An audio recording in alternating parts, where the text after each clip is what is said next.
So this is just a continuation of my NG suctioning. So to continue, I would just double check my doctor's orders to make sure that we are inserting an NG tube today and the size, and that we still have the right patient, so I could double check my patient's identification. So, okay, it looks great.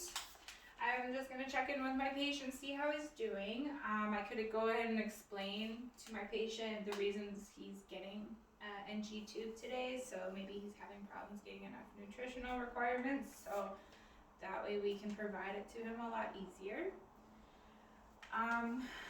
So to start off again, I would just make sure we have privacy still. I would double check his vitals. We could put a pulse oximeter on our patient to just make sure we're monitoring them through the process.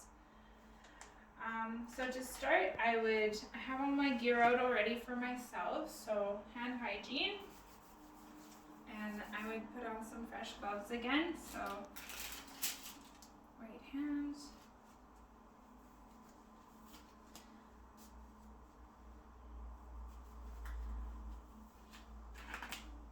So I would go ahead and just explain again, okay, Mr. Smith, today we're putting in our tube.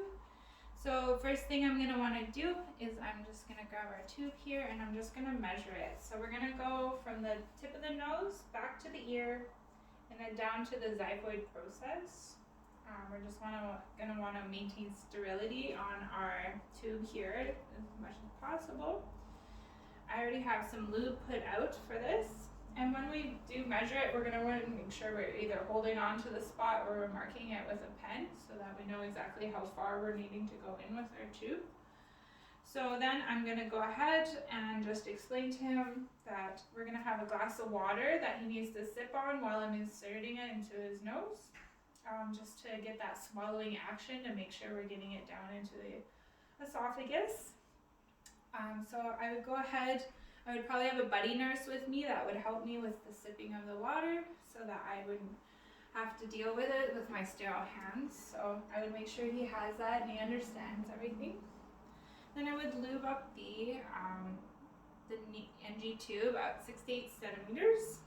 I would instruct my patient to put his head forward, and then when I'm inserting, he needs to just take small sips to kind of, again, get that motion going. So I would just insert it, get him to sip through it, and then we would go all the way down to the mark. And I would be aiming towards the opposite ear and then down. We would be making sure we're listening and being aware if there's any air coming out of it, because that means we are possibly in the respiratory tract. All right, so we're making sure our patient's okay, they're not in any pain, they're tolerating it all right. So once that's in, we just leave it be for a second.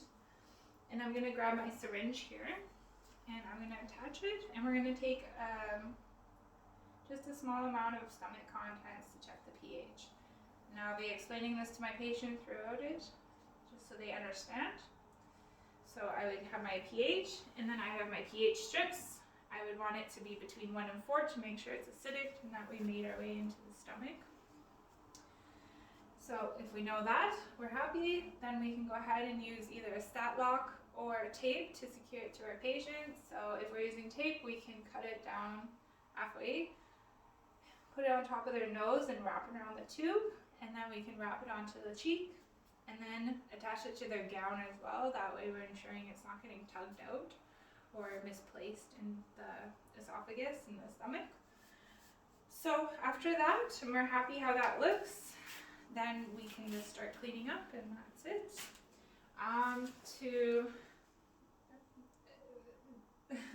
Okay, so to explain, an NG tube with a stylet it's a thin metal wire that's within the tubing, so that just helps weight it down and helps with the placement of the tube. And it is to be removed once the tube is in place and just kept for reinsertion next time. So, and then a NG tube without a stylet, it is more for one-time use, and it is a lot harder to put in because it's so flexible that it's just a little more difficult to get it to go down and into the stomach.